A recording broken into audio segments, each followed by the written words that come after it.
욥기 13장 말씀을 보겠습니다. 욥기 13장 13절에서 28절까지 전체 구절을 설교하는데요. 설교하면서 본문을 읽도록 하고 25절만 같이 읽겠습니다.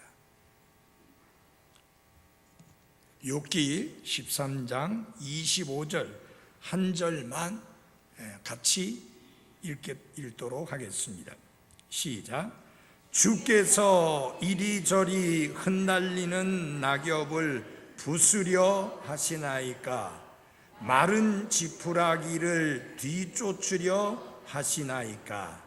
28절까지 하나 더 보겠습니다. 28절 시작. 그런즉 그가 썩은 물건처럼 또 좀 먹은 옷처럼 소멸되나이다. 아멘. 앉기 전에 우리 이 말씀 함께 큰 소리로 해보겠습니다. 시작.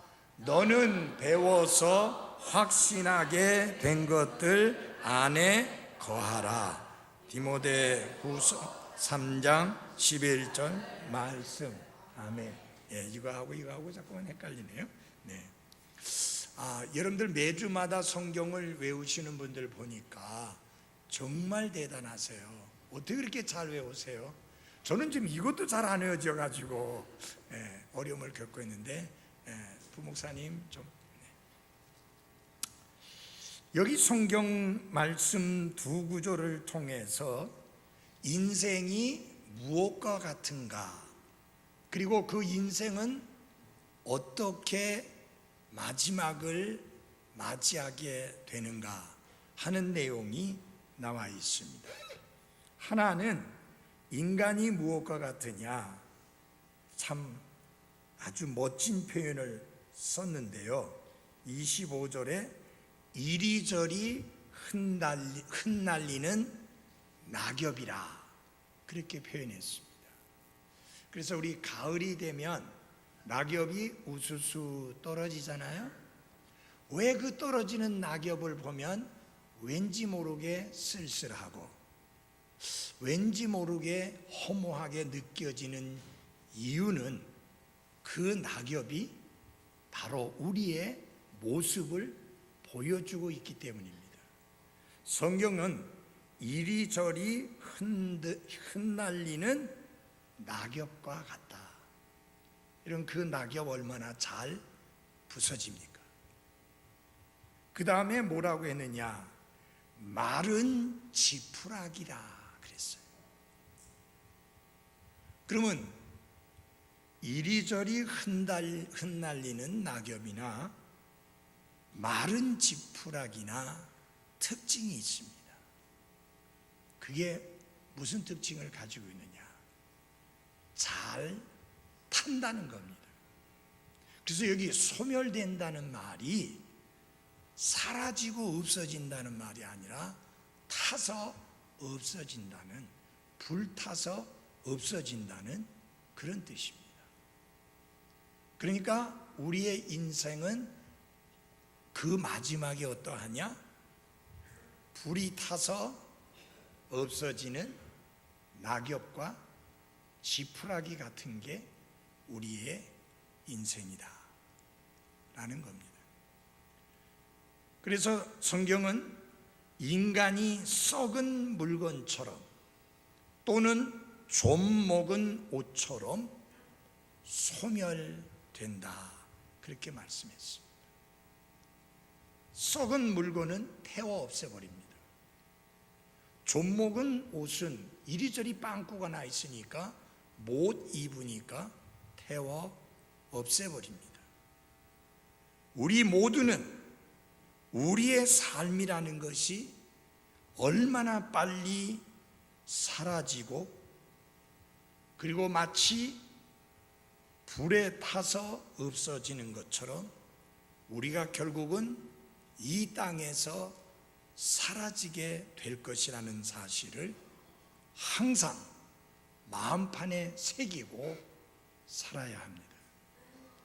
천년 만년 사는 것처럼 착각하며 살면은 안 되고요. 내일 일을 알지 못하는 인생처럼 잠시 있다가 사라지는 수증기와 같은 것이 우리의 인생이라는 것을 알고 마음판에 새기고 살아야 하는 것입니다. 인간의 아름다움이라고 하는 것, 마치 좀이 먹는 것 같이 순식간에 소멸되어 버리고 마는 것입니다. 우리의 인생은 순식간에 지나가 버립니다. 그래서 성경은 하루아침에 말라 시들어 버리는 꽃에 우리의 인생을 비유하고 있습니다. 자, 이렇게 짧고 그리고 빠르게 사라지게 될 인생을 살아감에 있어서 욥은 그 하나님 앞에서 순전함을 지키며 거룩하게 구별된 생활을 살며 하나님을 두려워하며 사는 것이 마땅한 자신의 삶의 태도라고 하는 것을 확고히 하고 살았던 사람입니다.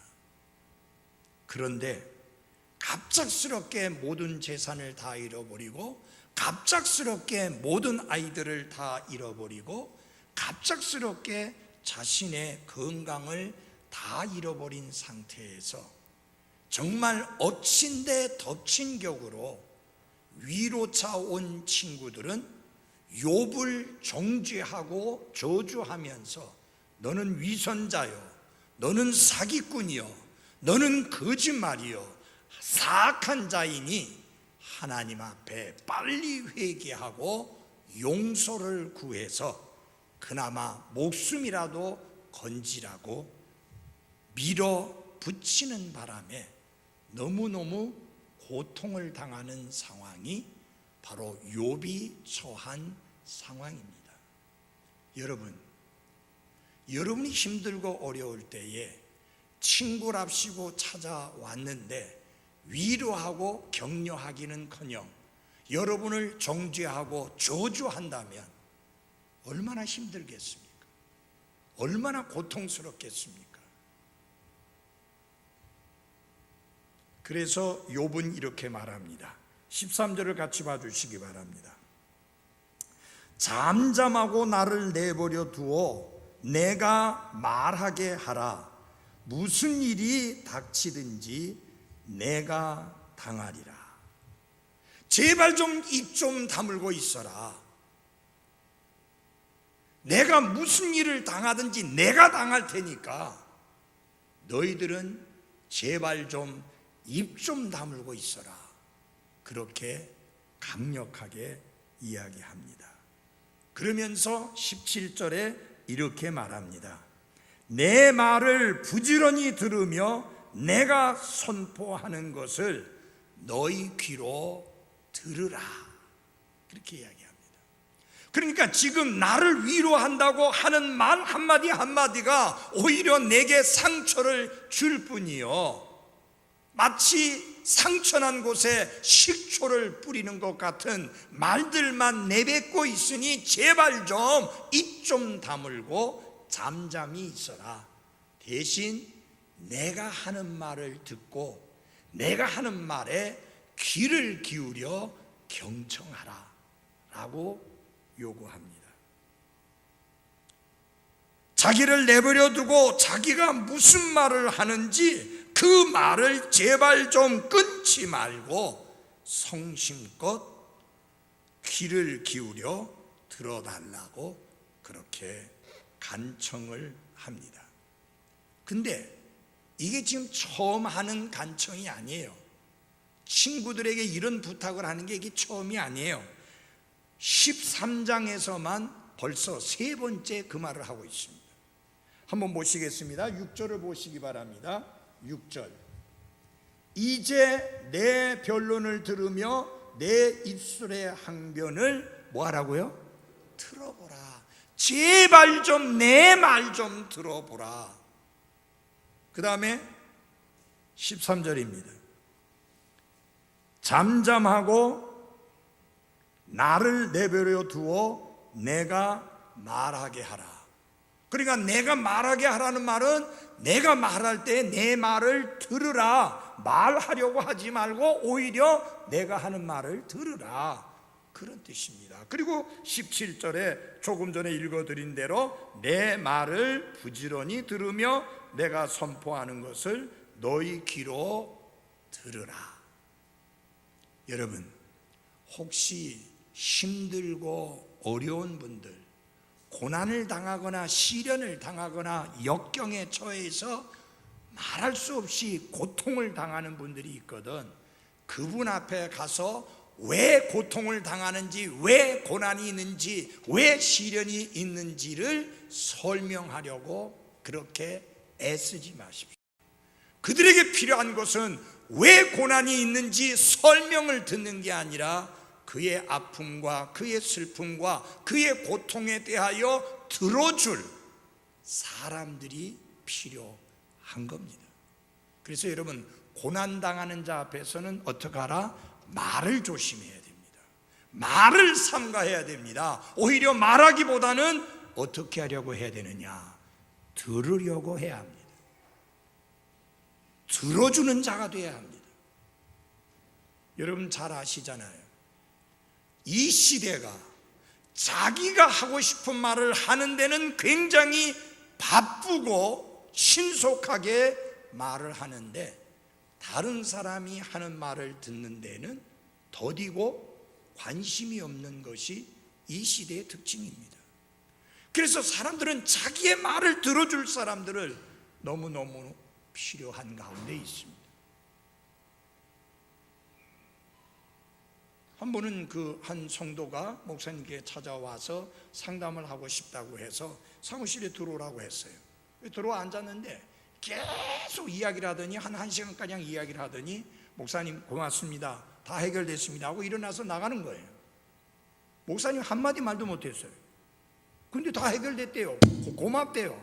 그래서 이제 해결돼서 집에 간다는 거예요. 여러분 이해가 됩니까? 무슨 말이에요? 자기 말을 들어주어서 고맙다는 거예요. 아무도 내 말을 들으려고 하지 않은데 자신의 말에 귀를 기울여 주셔서 목사님 고맙습니다, 그 뜻이에요.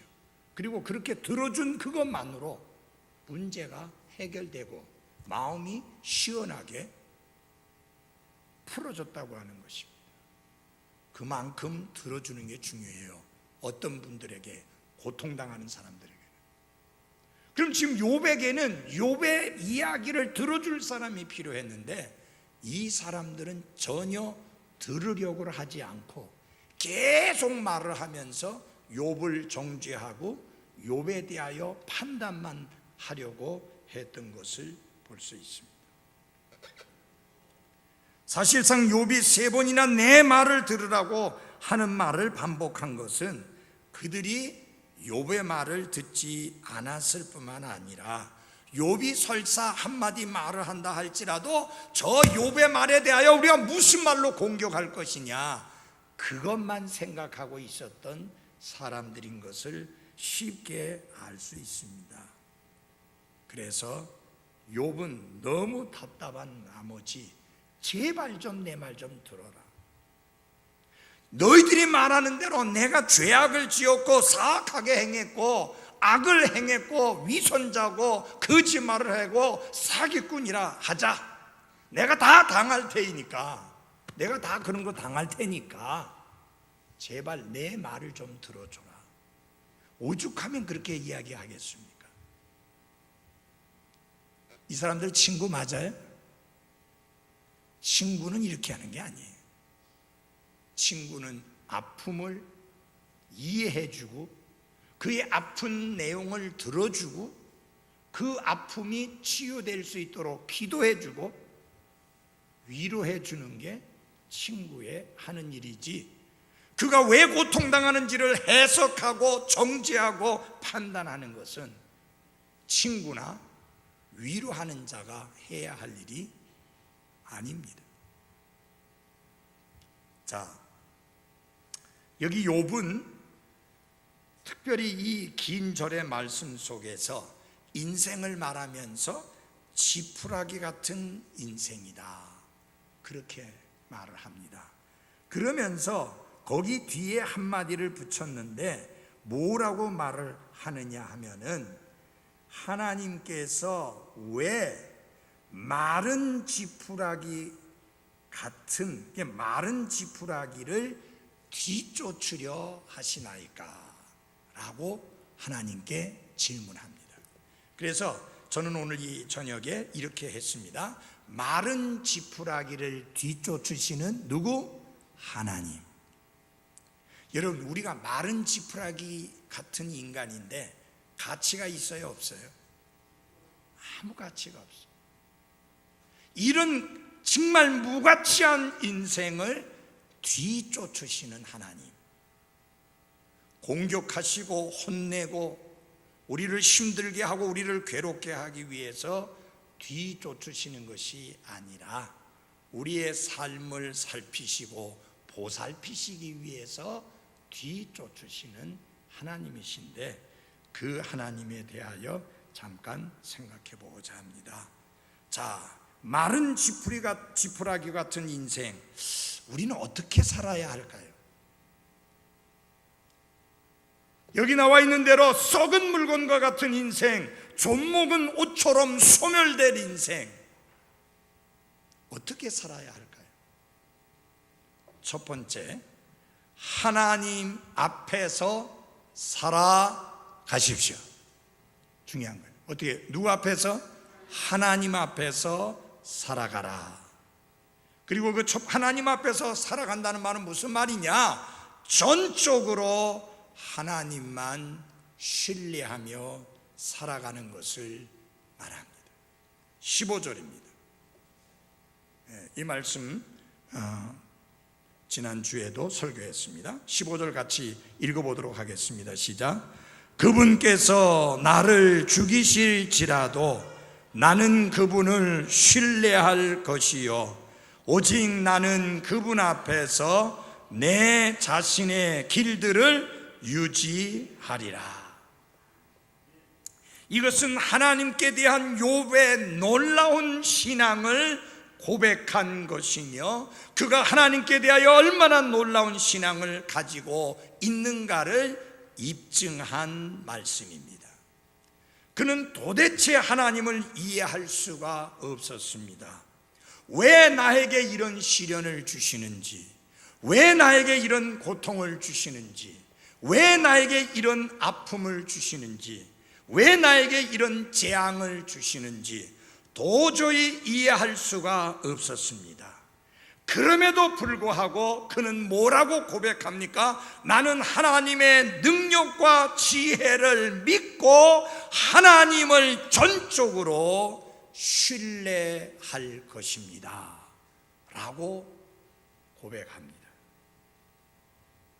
이해는 되지 않아도, 납득은 가지 않아도 하나님을 전적으로 신뢰하며 하나님께 전적으로 순종하고 복종하는 삶을 살겠다는 고백을 하고 있는 것입니다. 이 믿음은 모든 그리스도인들이 가지고 있어야 마땅한 참된 믿음입니다. 우리는 어떤 결과가 나오든지, 우리의 삶이 어떻게 변하든지, 우리의 삶에 어떤 시련이 오든지, 우리가 어떤 아픔을 겪든지 상관없이 나는 전적으로 하나님을 신뢰하며 살겠다고 하는 결단과 믿음의 자세가 필요한 것입니다. 아멘. 왜? 하나님은 실수가 없으신 분이십니다.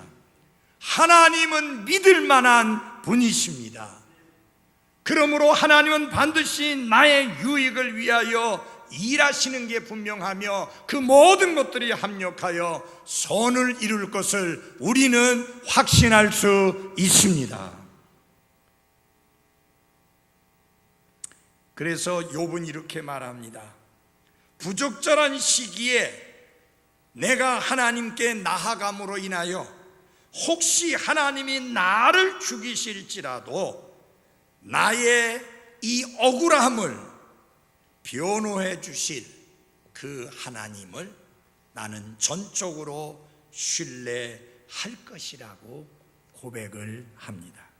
그러면서 뭐냐 하면은 내가 살아있다고 하는 사실이, 여기 친구들이 자꾸 정죄하고 판단하고 저주하면서 죽기 전에 그래도 이렇게 고통 속에 있을 때 빨리 회개하라, 그렇지 않으면 죽을 것이다 계속 몰아붙이니까, 여기 욥은 뭐냐, 하나님이 나를 죽이시지 아니하신다는 사실은 나의 결백을 하나님께서 인정해 주신 것이다, 그런 위로를 받습니다. 그러나 설사 하나님이 나를 죽이신다 할지라도 하나님께 대한 나의 신뢰는 결코 버리지 아니하고 유지할 것이다 하는 고백입니다. 사랑하는 그리스도인 여러분, 우리가 살아가는 인생, 여기 말씀에 나온 대로 마른 지푸라기 같은 인생, 이리저리 흩날리는 낙엽 같은 인생, 결코 그 삶이 쉽지만은 않을 것이고, 결코 우리의 삶이 평탄하지만은 않고, 결코 우리의 삶이 모든 일들이 순조롭게 풀리지만은 않을 것입니다. 모든 일들이 꼬이고 앞은 잘 보이지 않고 어떻게 헤쳐나가야 될지 해결책은 보이지 않고 모든 것이 다 무너져 내리는 것과 같은 절망적인 상황이 우리에게 올 수 있습니다. 마치 욥에게 온 상황처럼 힘들고 어려운 상황이 우리에게 올 수 있습니다. 이제 우리에게 필요한 것은, 혹 이런 상황이 온다 할지라도 여기 욥이 고백한 것처럼 나는 전적으로 하나님을 신뢰하리라는 그런 믿음으로 살아가는 나와 여러분이 되기를 바랍니다. 주 안에 있는 나에게 딴 근심 있으랴, 십자가 앞에 나아가 내 짐을 풀었네. 그리고 그 가사가 그 다음이 중요하잖아요. 주님을 찬송하면서 할렐루야 할렐루야, 내 앞길 아무리 험악해도 나 주님만 따라가리. 우리가 이런 믿음으로 주님 앞에 설 때까지 살아갈 수 있기를 바랍니다. 언제나 나는 흩날리는 낙엽처럼 연약한 존재요, 마른 지푸라기처럼 곧 말라 배틀어져서 불 속에 던져질 불쏘시개 같은 인생이라 할지라도 나는 어떤 일을 당하든지 하나님을 신뢰하는 믿음을 저버리지 않고 살리라고 하는 분명한 결단이 필요한 것입니다. 여러분, 욥은 그 자신이 신앙에 있어서 문제가 없다는 것을 확신하고 있었고, 그래서 그것이 욥으로 하여금 현재의 끔찍한 상황을 이겨나갈 수 있게 해준 큰 버팀목이 되었는데, 왜 그 욥이 그것을 포기하며 마치 믿음이 없는 사람처럼 살아가겠습니까? 지금 욥으로 하여금 그 끔찍한 상황 속에서 버틸 수 있도록 버팀목이 된 것이 무엇이냐? 하나님을 신뢰하는 믿음입니다. 그거 아니면 욥이 견딜 수가 없는 거예요. 그래서 욥은 고백합니다. 그분께서, 하나님께서 나를 죽이실지라도 나는 그분을 신뢰할 것이다. 나는 그분 앞에서 내 자신의 길들을 유지하리라. 그래서 사랑하는 여러분, 어떻게 살아가야 돼요? 하나님 앞에서 살아가야 되는데, 하나님 앞에 살아간다는 말은 무슨 말이냐? 하나님만 전적으로 의지하며 살아가는 것을 의미합니다. 돈을 의지하지 마십시오. 사람을 의지하지 마십시오. 성경에 사람을 가리켜서 뭐라고 했느냐? 부러진 이와 같다고 그랬습니다. 부러진 이가 무슨 힘을 쓰겠습니까? 흔들리는 울타리와 같다고 그랬습니다. 가서 기대면 그 울타리에 깔려 죽습니다. 인간은 의지할 대상이 아닙니다. 돈도 의지할 대상이 아닙니다. 우리의 건강도 자랑하거나 의지할 대상이 아닙니다. 우리에게 산성이 되시고, 우리에게 방패가 되시고, 우리에게 요새가 되시고, 우리에게 피난처가 되시는 하나님 그분만이 우리가 신뢰할 만한 분인 것을 잊지 마십시오. 우리가 기억해야 될 게 있습니다. 하나님 말씀하십니다. 금도 내 것이고 은도 내 것이고 하늘도 내 것이고 땅도 내 것이고 그 땅에 있는 모든 것이 다 내 것이다. 하나님 그렇게 말씀했습니다. 그런데 많은 경우에 그리스도인들이 사람에게 찾아가서 부탁합니다. 여기저기 찾아다니면서 부탁합니다. 한 군데 한 분에게만 부탁하지 않고 누구에게?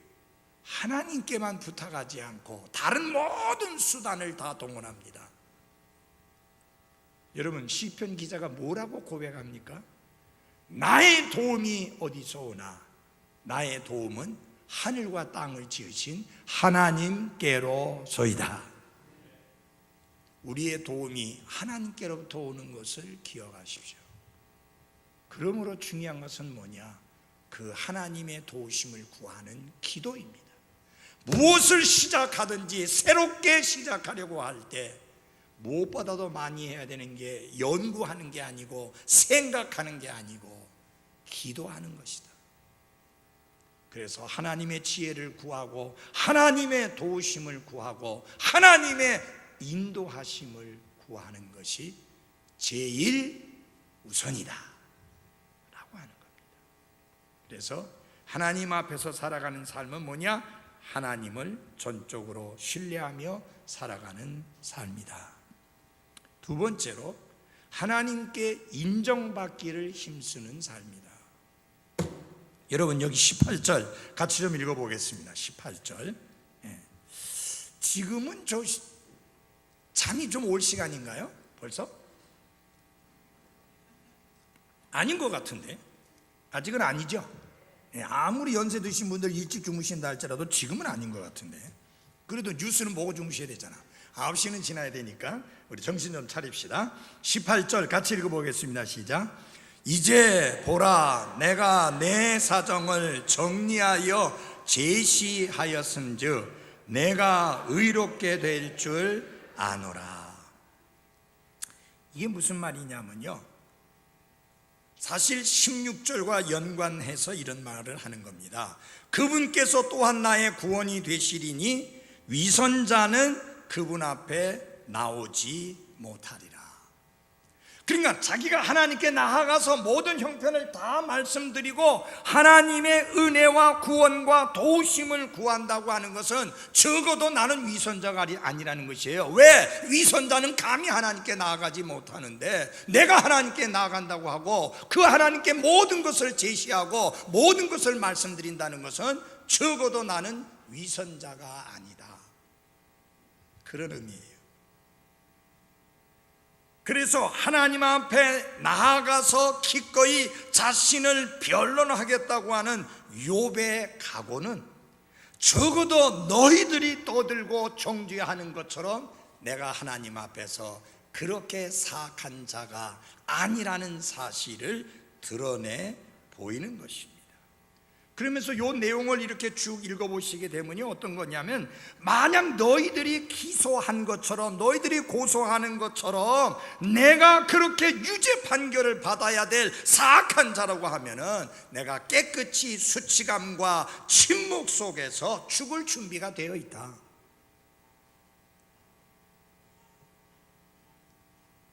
결국은 무엇을 말하느냐? 하나님은 위선자의 말에 귀를 기울이지 아니하시고 하나님은 위선자의 말을 듣지 아니하시고 하나님은 위선자를 구원해 주시는 분이 아니시기 때문에 내가 하나님 앞에 나아간다고 하는 사실은 그 하나님께 말씀드리고 그 하나님 앞에서 변론하고 그 하나님 앞에서 내 자신을 변호하겠다는 것은 적어도 나는 위선자가 아니다. 그러므로 하나님께서 나를 구원하셔서 나의 구원이 되시리라. 그리고 하나님은 나를 의롭다라고 하시리라. 여러분, 저는 이 욥의 담대함을 보면서 너희들이 아무리 나를 정죄하고 너희들이 나를 아무리 판단하고 여러분이 나를 아무리 비난한다 할지라도 적어도 하나님은 나를 구원하시고 나를 의롭다 하시리라. 결국 그건 뭐예요? 너희들에게 인정받고 싶지 않다, 사람들에게 인정받고 싶지 않다는 거예요. 내가 관심 있는 것은 하나님께 인정받기를 원한다라는 사실입니다. 사랑하는 여러분, 하나님 앞에서 살아간다는 말이 무슨 말이에요? 하나님 앞에서 인정받는 삶을 살겠다고 하는 의미를 말하는 것입니다. 성경에도 자주 나오잖아요.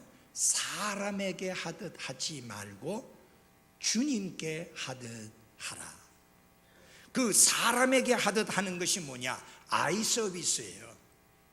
사람이 눈으로 지켜볼 때는 잘하는데 반듯하게 하는 척 하는데 그 눈만 피하고 나면 엉망진창이 되는, 그거 뭐예요?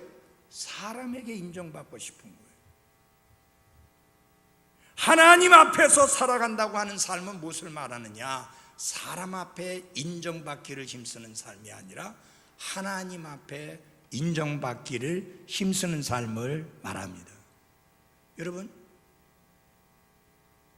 흩어 날리는 나벽과 같은 마른 지푸라기 같은 인생을 살아가면서 우리가 언제까지 사람 눈치나 보다가 이 짧은 인생을 마치겠습니까? 분명히 아십시오. 영원히 대하고 영원히 함께 하실 분은 하나님이십니다. 사람이 아니에요. 하나님이에요. 우리를 살고 죽게 하고 일으키고 앉히시고 움직이고 생활할 수 있게 하시고 먹고 마시고 입을 것을 채워주시는 분은 사람이 아니고 하나님이십니다. 그러므로 그 하나님께 인정받는 것을 힘쓰는 삶을 살아야 하는 것입니다. 아이고, 저분은 예배를 정말 한 번도 안 빠지고 잘 나오시네. 그렇게 다른 사람에게 비치기 위한 것이 아니라 나를 구원해 주신 하나님께 감사해서, 만약 일주일 내내 모인다고 하면 내내 모였으면 좋겠는데 3번밖에 안 모이니 그 시간이라도 빠지지 않고 함께 모여 영과 진리로 나를 구원해 주신 하나님께 함께 구원받은 성도들과 더불어 경배와 찬양을 드리리라. 그래서 그 하나님을 기쁘게 해드리리라. 그런 마음으로 나오셔야 하는 것입니다. 그러려면 어떻게 해야 됩니까? 하나님께 영과 진리로 경배 드리는 것을 우선시해야 합니다. 아멘.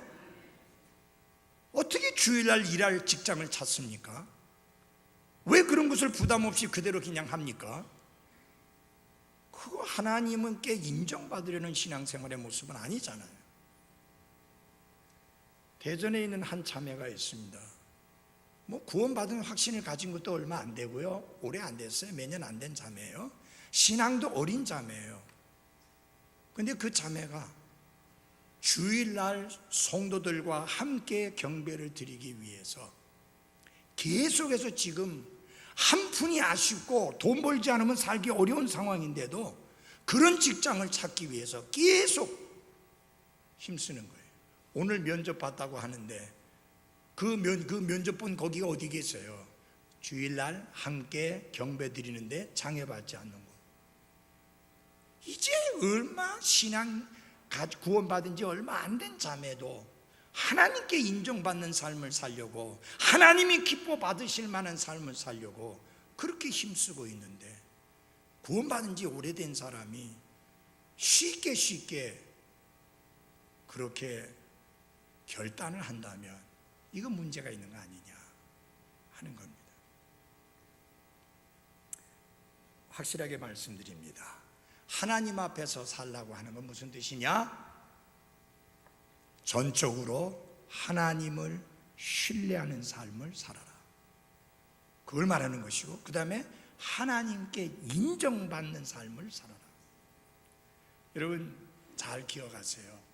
마지막 날에 우리를 판단하시고 잘하였도다고 칭찬하실 분은 주님이시지 사람이 아닙니다.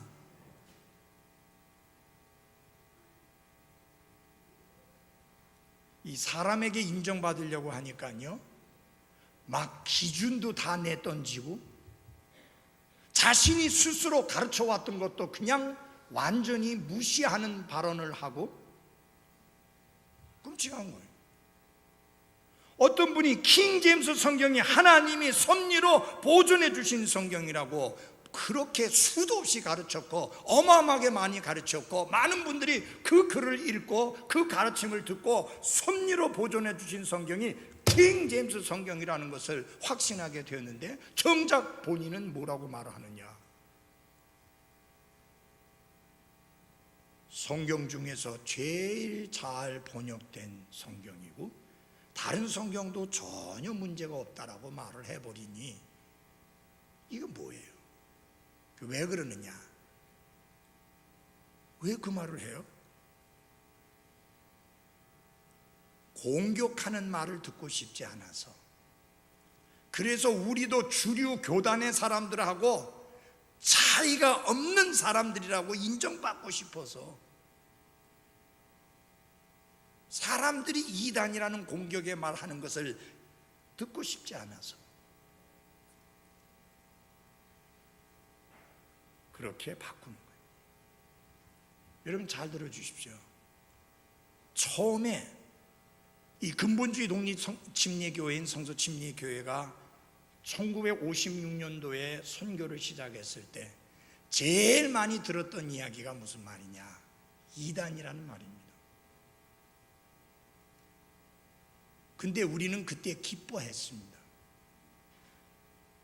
근데 언제부터 성서침례교회가 약해지고 약화되기 시작했느냐?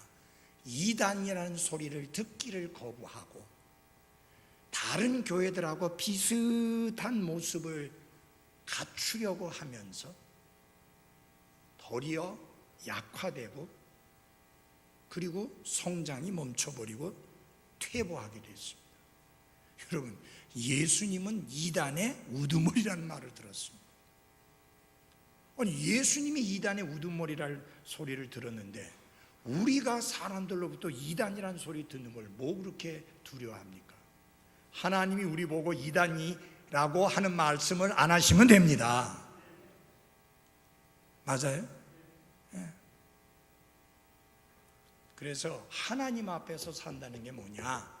하나님을 전적으로 신뢰하며 사는 것이고, 그 다음에 하나님께만 인정받으려는 삶을 사는 것을 말합니다. 그 다음에 두 번째로, 우리가 이 지푸라기 같은 인생을 살면서 그 다음에 우리의 삶 속에 힘써야 될 게 뭐냐? 하나님께 부르짖어라 하는 것입니다. 다 같이 합시다. 하나님께 부르짖어라. 예, 여기 20절부터 몇 절만 좀 읽어드리겠습니다. 오직 내게 두 가지만 행하지 마옵소서. 그리하시면 내가 주를 피하여 숨지 아니하오리니 주의 손을 내게서 멀리 거두시옵소서. 또 주의 두려우심으로 나를 무섭게 하지 마시옵소서. 그는 하나님 앞에 두 가지를 요청합니다. 여러분, 욥이 그 친구들로부터 공격을 당하면서 얼마나 답답하고 얼마나 힘들고 얼마나 고통스럽고 얼마나 어려움을 당했겠습니까? 그때 욥은 해결책이 있어요.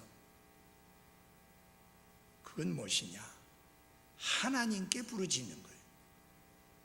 왜냐하면 친구들에게 아무리 그렇지 않다고 말을 해도 듣지도 않고 믿지도 않고 받아들이지도 않으니까 여러분 해결책이 없잖아요. 맞아요? 여러분 그런 경험 해보셨어요? 아무리 설명해도 아무리 이야기해줘도 믿지 않고 받지 않는 경우에, 받아들이지 않는 경우에 너무 답답하잖아요. 그때 우리가 할 일이 뭐예요? 이렇게 이야기해서 안 되면 어떻게 해야 돼요? 이렇게 이야기해서 하나님이 그에게 말씀하시게 하면.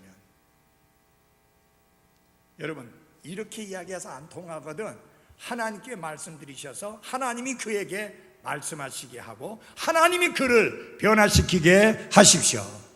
그게 기도예요. 그게 하나님께 울부짖는 거예요. 성경에 보면 그런 경우들이 참 많이 나옵니다. 아무리 1대1로 이야기해도 듣지 아니하니까 하나님께 부르짖어서 하나님 저 사람 좀 해결해 주시고 하나님 저에게 말씀해 주십시오. 그러니까 해결되는 거예요. 그래서 마른 지푸라기 같은 인생을 살면서 우리가 꼭 해야 될 게 뭐냐, 어떤 어려운 일을 당할 때, 답답한 일을 겪을 때, 힘들고 고통스러운 시련을 겪게 될 때 하나님께 부르짖으라 라고 하는 겁니다. 다 같이 한 번 더 합시다. 하나님께 부르짖으라. 여기 욥은 두 가지를 이제 하나님 앞에 요청합니다. 하나님, 제발 내게 손 좀 대지 마십시오.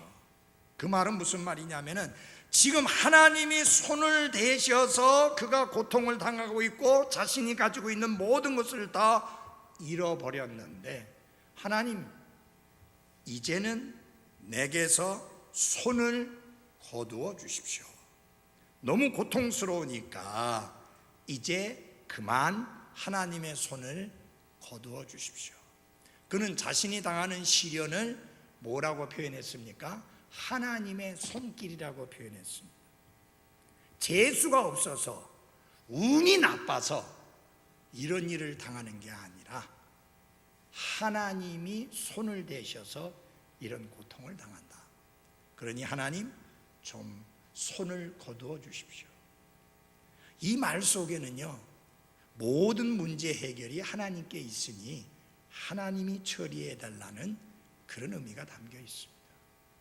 사랑하는 그리스도인 여러분, 혹시 여러분이 하나님 앞에 잘못한 것이 없는 것 같은데 마치 하나님께서 손을 대셔서 내가 고통을 당하고 힘들어지는 것 같은 생각이 들거든 욥이 했던 똑같은 기도를 하십시오. 하나님, 저 너무 힘들어요. 하나님의 손을 좀 거두어 주십시오. 여러분, 하나님이 우리 아버지 맞아요? 아니에요? 하나님 우리 아버지 맞아요? 예. 그러기에 우리 아버지 하나님은 자녀의 기도에 귀를 기울입니다.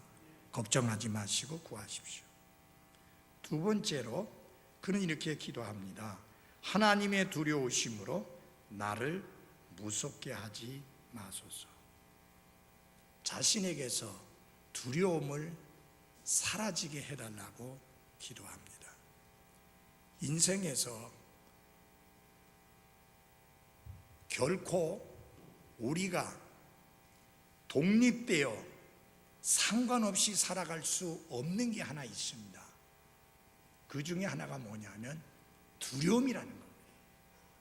우리는 여러 가지 이유로 인하여 두려움을 경험합니다. 아이가 처음 태어났을 때 이 아이를 어떻게 키울 것인가 두려움이 찾아옵니다.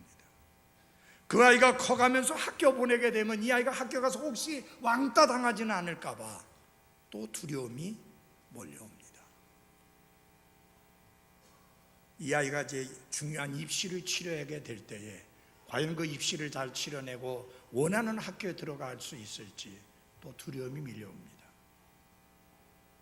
이제 젊은이가 돼서 청년이 되었을 때 정말 엉뚱한 사람하고 사귀어서 이상하게 되지 아니하고 반듯하게 결혼 때까지 자신을 지키면서 살지 또 두려움이 밀려옵니다. 뭐 나이 드신 분은 나이 드신 대로, 젊은 사람은 젊은 사람대로 두려움이 밀려옵니다. 며느리를 봤는데 이놈의 며느리가 잘할지 안 할지 두려움이 밀려옵니다. 사위를 봤는데 이놈의 사위가 내 딸을 잘 챙겨줄지 두려움이 밀려옵니다. 그래서 두려움에서 벗어나 있는 사람은 하나도 없습니다. 그래서 성경은 두려워하지 말라는 말을 365번이나 하므로 매일매일 우리에게 두려워하지 말라고 말씀합니다. 근데 두려움이 올 때마다 우리가 해야 할 일이 뭐예요?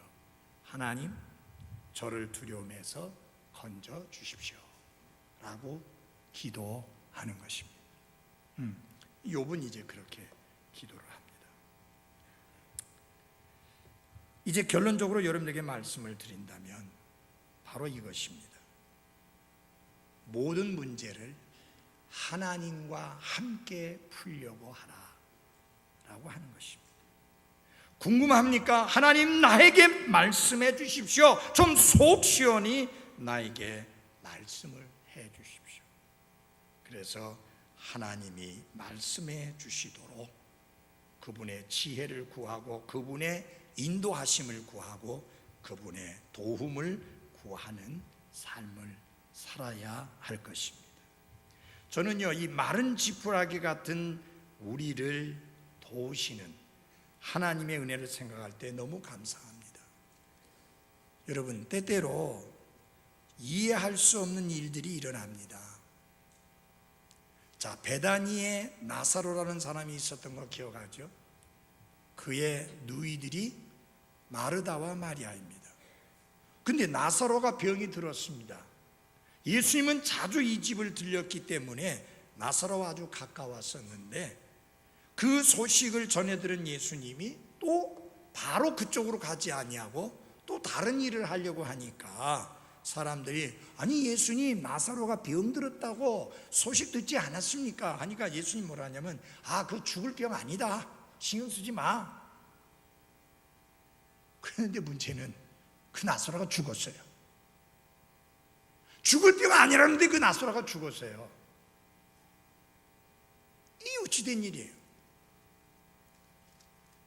그래서 예수님이 마침내 그곳에 오게 됐는데 이 나사로의 누이인 마르다는 뭐라 그러냐면 예수님이 그곳에 계시기만 했더라면 내 오라버니가 죽지 아니하였을 것이라고 볼멘 소리를 합니다. 근데 예수님은 왜 거기 계시지 않았을까요? 아니 병들었을 때 오셔가지고 고쳐주면 죽지 않았을 텐데. 그런데 예수님은 오히려 또 엉뚱한 말씀을 합니다. 제자들에게 하는 말이 그 나사로가 병들었을 때 내가 거기 있지 아니한 것을 인해서 기뻐한다. 이거 도대체 헷갈려서 이상한 말씀만 하시니까 정신이 없습니다. 그러나 예수님은 뜻이 있었어요. 계획이 있었어요. 예수님이 죽은 자를 살리시는 부활이요 생명이신 주님인 것을 제자들에게 사람들에게 알리고자 하셨던 것입니다. 그러기 위해서는 나사로가 죽었어야 했어요. 예수님께서 그 전에 아마 나는 부활이요 생명이라고 가르치셨을 거예요. 제자들은 들었고 알았지만은 마음에 확고한 믿음이 생기지 않았을 수도 있습니다. 그러나 나사로의 죽음을 지켜보면서 그리고 그 예수님이 나사로를 살리는 것을 지켜보면서 제자들의 마음속에 분명한 확신이 임했을 것입니다. 사랑하는 그리스도인 여러분, 때로는 도대체 이해되지 않는 일들이 우리의 삶에 허락되어집니다. 하나님 왜? 라고 묻고 싶은 그런 질문을 던질 수밖에 없는 그런 일들이 많이 일어납니다. 그러나 잊지 마십시오. 마른 지푸라기 같은 우리를 뒤쫓으시는 분은 사랑의 하나님 아버지입니다. 나를 사랑하사 나를 위하여 자신의 독생자까지도 내어주신 아버지 하나님이십니다. 그러므로 여러분, 현재 내가 처한 상황이 힘들다고 해서 원망하지 마십시오. 내게 여러 가지 시련이 겹쳐온다고 해서 불평하지 마십시오. 하나님을 전적으로 신뢰하며 하나님께 부르짖으며 그분의 도우심을 경험하며 살아갈 수 있는 믿음들이 되기를 바랍니다. 기도하겠습니다.